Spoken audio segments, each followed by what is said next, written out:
Hello my dear students. तो आज की वीडियो का टॉपिक है mobile phone uses in education.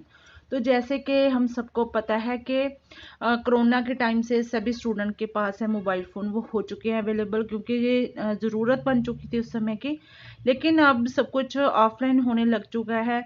तो क्या अब ये फ़ोन वगैरह बच्चों के ज़रूरी हैं एजुकेशन के लिए पर्पज़ से, या फिर एंटरटेनमेंट के, जैसे बच्चे गेम्स वगैरह खेलते रहते हैं एजुकेशन की आड़ में, तो उसके क्या फ़ायदे हैं, क्या इसके साइड इफ़ेक्ट्स हैं, ये हम बात नहीं करेंगे।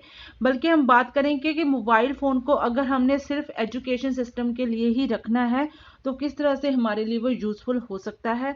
तो इसी टॉपिक के ऊपर, टॉपिक बहुत ही इम्पॉर्टेंट है, तो आप ज़रूर इस वीडियो को एंड तक देखना। तो बहुत ही आपको इंफॉर्मेटिव बातें मैंने मोबाइल फ़ोन के यूजेस के जो एजुकेशन में हो सकती है उसके बारे में आपको नॉलेज देने की कोशिश की है। तो डियर स्टूडेंट्स, तो चलिए शुरू करते हैं ट्रांसलेशन के साथ। तो सबसे पहले, cell phones were once considered a distraction in the classroom.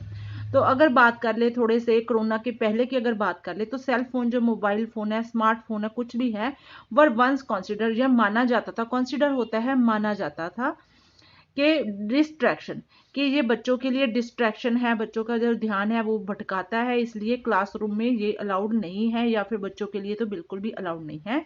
Next है, but now the situation totally change.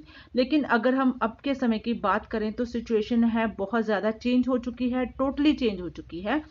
Education and teachers have slowly found that mobile phone can be turned into learning tools. तो educators हैं, जो जो हमारे शिक्षक के हैं, जो हमारी बुक्स वगैरह लिखते हैं, जहाँ हमारे हमारे गुरु हैं, टीचर्स हैं, हैव स्लोली फाउंड, उन्होंने इस चीज़ को माना है, क्योंकि जैसे जैसे आगे आगे कोई ना कोई इन्वेंशन होती जाती है, या फिर हम डोर टू डोर, हमें हैंड टू हैंड किसी चीज़ के बारे में हमें नॉलेज मिलती जाती है, किसी भी फील्ड में हम होते हैं, तो स्लोली फाउंड, उन्होंने ये पा लिया है, ये मान लिया है दैट मोबाइल फ़ोन, जो मोबाइल फ़ोन है, can be turned into learning tool.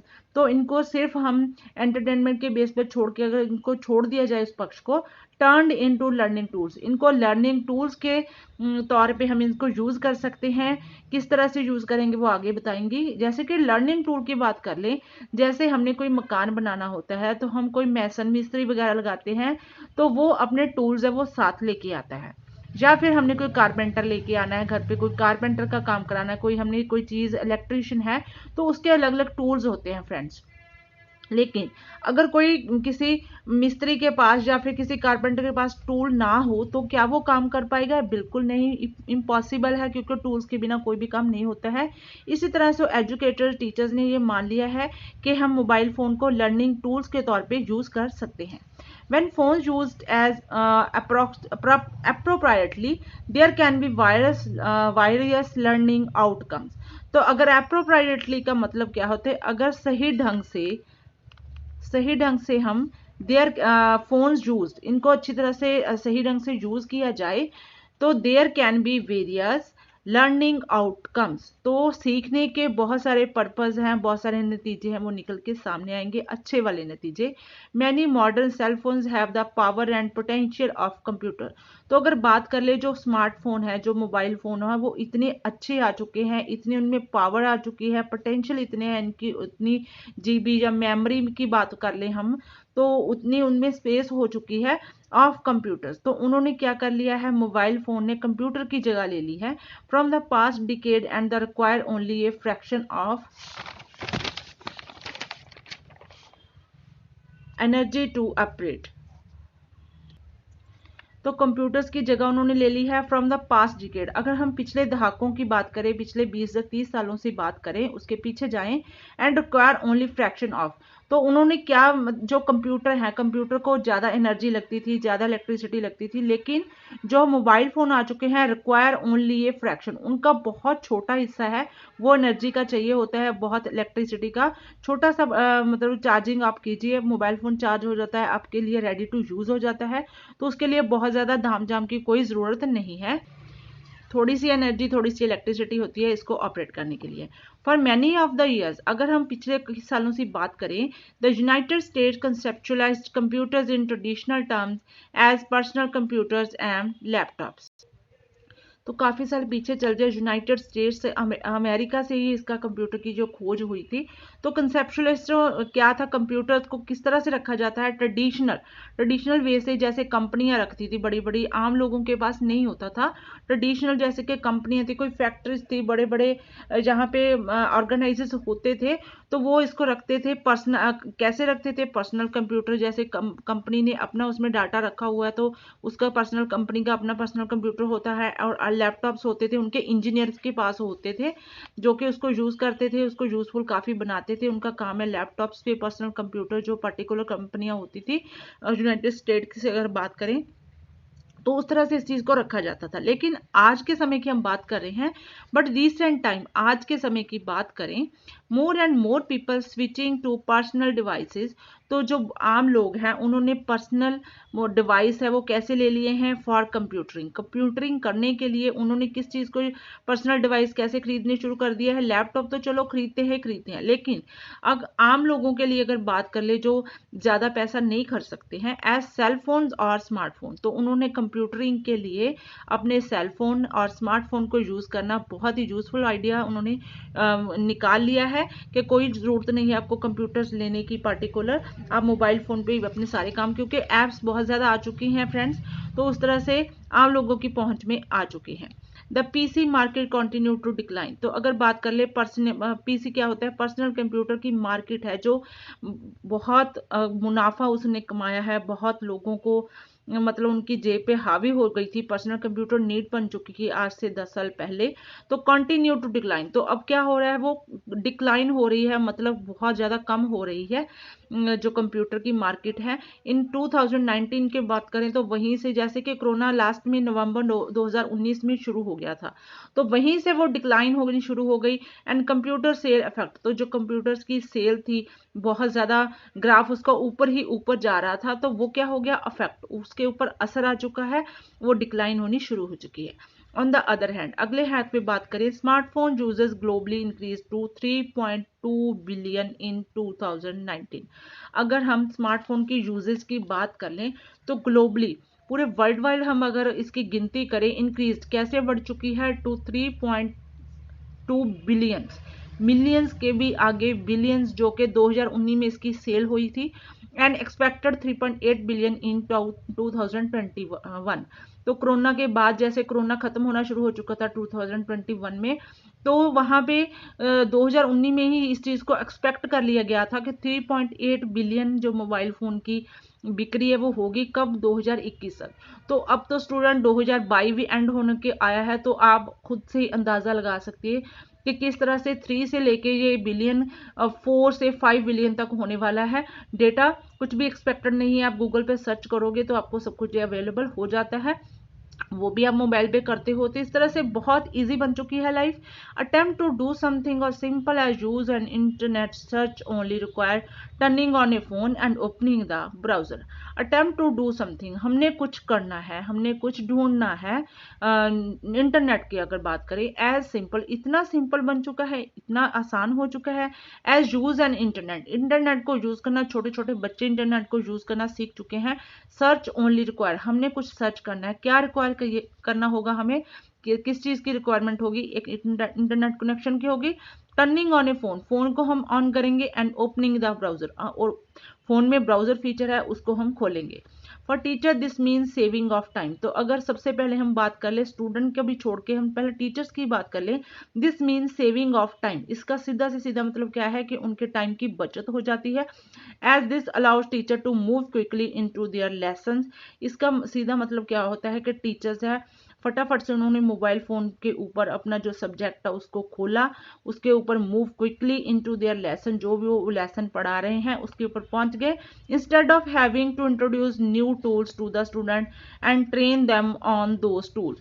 तो सबसे पहले कंप्यूटर जब सिखाया जाता था, एज ए सब्जेक्ट बच्चों को पढ़ाया जाता था, तो सबसे पहले बच्चों को कंप्यूटर ऑन करना सिखाना है, उसको स्विच ऑन करना सिखाना है, फिर उसके फीचर ऐप्स के कैसे जाना है, तो यही तरह सब्जेक्ट हुआ करता था। लेकिन अब टाइम है टोटली चेंज हो चुका है इनटू देयर लेसन। तो स्टूडेंट जो टीचर्स है, कंप्यूटर टीचर की ही बात कर लें, तो ये सब कुछ सिखाना नहीं पड़ता है, क्योंकि बच्चे ऑलरेडी इस चीज को यूज्ड हो चुके हैं, इस चीज के लिए बहुत ज़्यादा वो फ्रैंक हो चुके हैं, उनको किसी भी चीज़ की सिखाने की, आपको कंप्यूटर को सिखाने की ज़रूरत नहीं है।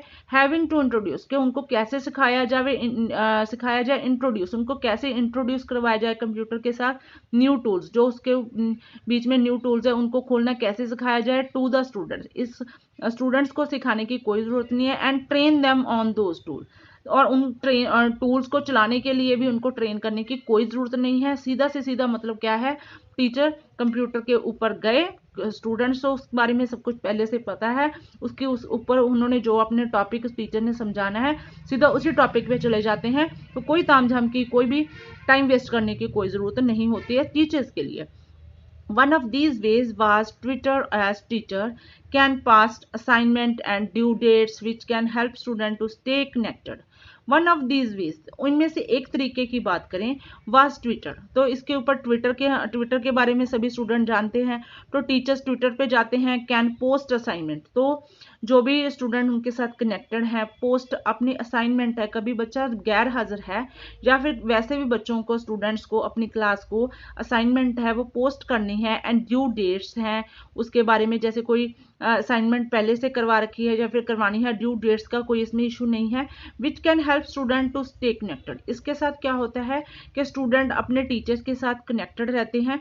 Photos and videos can be added to PowerPoint presentation, तो इसके लिए फोटोज हैं, वीडियोज हैं, कैन बी एडेड, ऐड की जा सकती है मोबाइल फोन के ऊपर ही, टू पावर पॉइंट प्रेजेंटेशन। अगर किसी स्टूडेंट से, अगर आप कंप्यूटर के स्टूडेंट हो तो आपने पावर पॉइंट पे कोई प्रेजेंटेशन देनी है तो उसके लिए आपको कोई भी मुश्किल नहीं आने वाली है। देयर आर डिफरेंट एप्स, बहुत सारी एप्स हैं to help deliver instructions and lesson to the student, तो वहाँ पे बच्चों की, स्टूडेंट्स की हेल्प की जा सकती है, डिलीवर, उनको कोई भी मैसेज आपने प्रेजेंटेशन का कोई डिलीवर करनी है, असाइनमेंट की बात, इंस्ट्रक्शंस देनी है उनको किसी भी टॉपिक के बारे में, एंड लेसन, कोई भी लेसन बच्चों को पढ़ाना है to the student. And these apps target different subject, तो ये डिफरेंट तरह की वो एप्स हैं, टारगेट करती हैं डिफरेंट सब्जेक्ट के रिलेटेड, उसी सब्जेक्ट के रिलेटेड आपके जो वीडियोज है वो ओपन हो जाती हैं। And can help engage student, तो इससे जो स्टूडेंट है आपस में कनेक्टेड रहते हैं। एंगेज का मतलब होता है कनेक्ट रहना, more closely with their lesson, तो अपने लेसन के साथ वो क्लोज रहते हैं। Student can taking a foreign language course, तो अगर इसके नेक्स्ट एडवांटेज की हम बात करें तो स्टूडेंट कैन टेकिंग, तो वो ले सकते हैं फॉरेन लैंग्वेज कोर्स। किसी बच्चे में तमन्ना होती है कि मैंने इंग्लिश, तो चलो बेसिकली हमारे स्कूलों में पढ़ाई जाती है, इंग्लिश मीडियम भी है, लेकिन किसी बच्चे ने फॉरेन कोई भी लैंग्वेज सीखनी है तो उसके लिए भी जो कोर्स है वो मोबाइल फ़ोन के ऊपर अवेलेबल हैं। तो आप स्टेप बाय स्टेप आपको समझा दिया जाता है कि किस तरह से उसकी जो वोकेबलरी है आपने सीखनी है। जैसे हमारे इंग्लिश के अल्फ़ाबेट होते हैं वैसे ही हमने कोई और लैंग्वेज सीखनी है, फॉरेन लैंग्वेज सीखनी है, हमने फॉरेन कंट्री में सेटल डाउन होना है तो वहाँ जाके आपको कोई मुश्किल नहीं आने वाली, क्योंकि उसका ऑलरेडी हमने सबसे पहले फॉरेन लैंग्वेज का कोर्स कर लिया है, तो वहाँ जाके हमने डीलिंग करने में हमें कोई परेशानी नहीं आने वाली है। As can be seen by these brief review, there are multiple apps to instruction that can help enhance classroom apps. तो इस तरह से हमने पूरा ब्रीफ में सारा रिव्यू देखा है कि किस तरह कंप्यूटर को हम मोबाइल फ़ोन को एजुकेशनल टूल के तौर पे कैसे यूज़ कर सकते हैं। मल्टीपल एप्स हैं उनको यूज़ कर सकते हैं। तो इंस्ट्रक्टर्स होते हैं, जो हमारे टीचर्स होते हैं वो हमारे इंस्ट्रक्टर हैं, that can help enhance classroom apps. तो इस तरह से क्लासरूम में एप्स है वो इनहेंस होती रहती हैं, डे टू डे बच्चे उसके बारे में टच टू टच आते रहते हैं। Which are beneficial to both students, तो किसके लिए बेनिफिशियल है, लाभदायक है ये, टू बोथ स्टूडेंट्स के लिए एंड टीचर्स के लिए भी। This help students stay on top of their work more closely, तो इससे हेल्प क्या होती है, स्टूडेंट्स है स्टे ऑन द टॉप, वो टॉप पे रहते हैं देयर वर्क, जो भी अब वो काम कर रहे हैं। तो अगर आप वो कंप्यूटर के टच में रहते हैं तो पूरी वो टॉप में रह सकते हैं। अपनी जो टीचर्स के पहले ही उन्होंने अपना सब्जेक्ट पढ़ लिया होता है, मोर क्लोजली, अच्छे तरीके से क्लोजली, बिल्कुल उसको ब्रीफली हम पढ़ सकते हैं, उसका सेंट्रल आइडिया दे सकते हैं। अगर पर्टिकुलरली इंग्लिश की बात करें, सेंट्रल आइडिया देख के हम पूरी पॉइंट के बारे में जान सकते हैं। तो इस तरह से बहुत ही ज़्यादा हेल्पफुल होने लगा है जो मोबाइल फ़ोन का यूज़ है। तो स्टूडेंट मैंने काफ़ी अच्छे तरीके से अपना बेस्ट देने की कोशिश की है कि मोबाइल फ़ोन को कैसे हम यूज़ करके एजुकेशन सिस्टम को अपने को अपडेट कर सकते हैं। हम टाइम के साथ अपडेटेड होते रहते हैं। जैसे कि हम मोबाइल फ़ोन ऐसे नहीं कि सिर्फ हमने एंटरटेनमेंट गेम्स के लिए ही मोबाइल फ़ोन को रखना है, बल्कि हमने इसको एजुकेशनल जो टूल्स के तौर पे यूज़ करना है। किस तरह से हम अपनी नॉलेज को बढ़ा सकते हैं और आगे इन टच में जाके ऐप्स वगैरह खोल के वहाँ पे अपनी हेल्प खुद कर सकते हैं। तो मिलती हूँ आपके साथ एक नई वीडियो के साथ, नए टॉपिक के साथ। Till then take care, please share subscribe my channel education point.